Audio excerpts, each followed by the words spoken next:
దేవుని మాట కార్యక్రమానికి ప్రతి ఒక్కరిని ప్రేమపూర్వక ఆహ్వానిస్తూ ఉన్నానండి. దేవుని పేట ప్రతి ఒక్కరికి వందనాలు.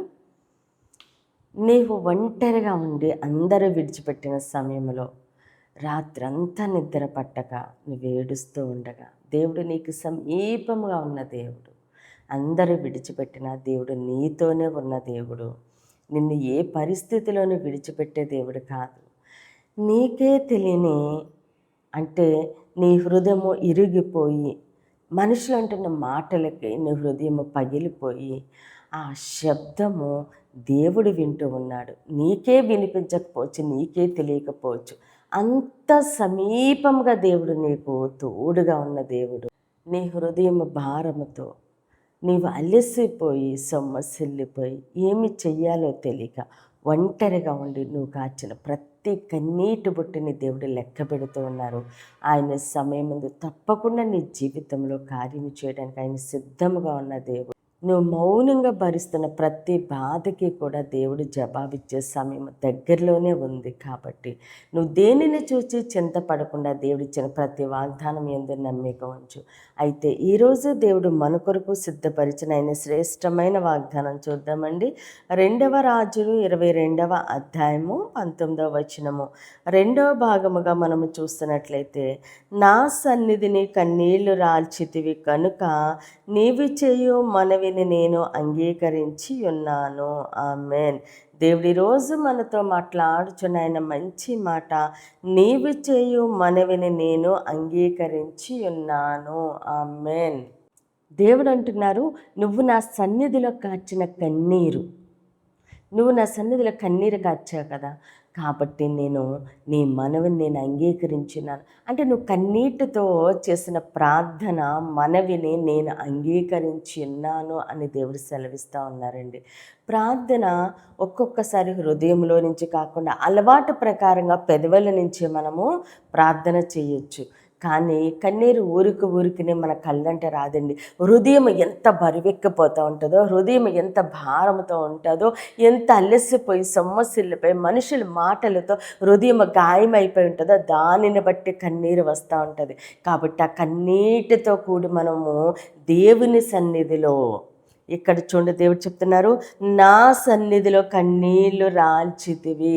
మనము మనుషుల యొద్ద ఎంత ఏడ్చినా ఎంత కన్నీరు కార్చినా అది వ్యర్థమే. ఎందుకంటే వాళ్ళు మనల్ని ఏ విధంగానే ఓదార్చలేరు, ఏ విధంగానే మనకి వారు విడుదల ఇవ్వలేరు. అదే మనము దేవుని సన్నిధిలో కన్నీరు కారిస్తే ఆ కన్నీటి ప్రార్థనకి దేవుడు జవాబు అనుగ్రహించబోతూ ఉన్నారు. కాబట్టి మనము దేవుని సన్నిధిలో కార్చిన ఏ కన్నీరు వ్యర్థము కాదండి. ఏ కన్నీటి ప్రార్థన వృధాగా పోదు. దేవుడు మన మనవి ఆలకించాను అని సెలవిస్తూ ఉన్నారు. కాబట్టి ఈరోజు నువ్వు ఏ విషయంలో కన్నీరు కారుస్తున్నావో దేవుని పాదాలు పట్టుకుని దేవుని సన్నిధిలో కన్నీటి ప్రార్థన చేస్తూ ఆయన పాదాలు పట్టుకుని ఉంటుండగా దేవుడు అన్నారు, అమ్మా నేను నీ మనవి ఆలకించి ఉన్నాను అని దేవుడు సెలవిస్తూ ఉన్నారు. కాబట్టి మన ప్రార్థన ఆలకించిన దేవుడు, మనకి విడుదలిచ్చే దేవుడు.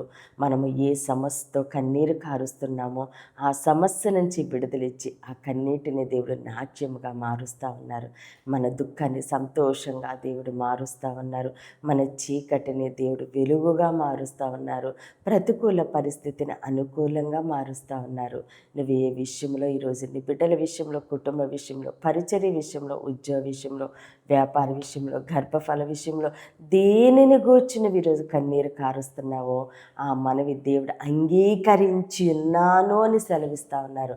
కాబట్టి నువ్వు కార్చిన కన్నీరు దేవుడు ఆలకించి అంగీకరించి నీకు విడుదలిస్తూ ఉండగా నువ్వు దేవునికి మంచి సాక్షిగా ఆయన సన్నిధిలోనూ నిలవబోతూ ఉన్నావు. దేవుడు అంటున్నారు, ఇదిగో నేనిచ్చే సమాధానం దగ్గరలోనే ఉంది. నువ్వు నీ కుమారుని గురించి కారుస్తున్న కన్నీరు నేను చూస్తూ ఉన్నానని దేవుడు సెలవిస్తూ ఉన్నారు. నువ్వు నీ ఉద్యోగం కోసం, నీ వ్యాపారం కోసం, నీ పరిచర్య కోసము, నీ బిడ్డల భవిష్యత్తు కోసము నువ్వు కార్చిన కన్నీరు నేను ఆలకించున్నాను, అంగీకరించున్నానని దేవుడు సెలవిస్తూ ఉన్నారు. కాబట్టి నువ్వు చేసిన ఏ ప్రార్థన వ్యర్థంగా పోదు. ఆయన సమయమందు నీకు జవాబిస్తూ ఉండగా సమస్త ఘనత, మహిమ, ప్రభావాలు మనము దేవునికే చెల్లిందామండి. ఈ కొద్ది మట్టులు దేవుడు దీవించి ఆశీర్వదించినగాక. ఆమేన్. ప్రేర్ చేసుకుందామని అందరూ కన్నులు మూసుకుని ప్రేర్లు ఏకీభవించండి.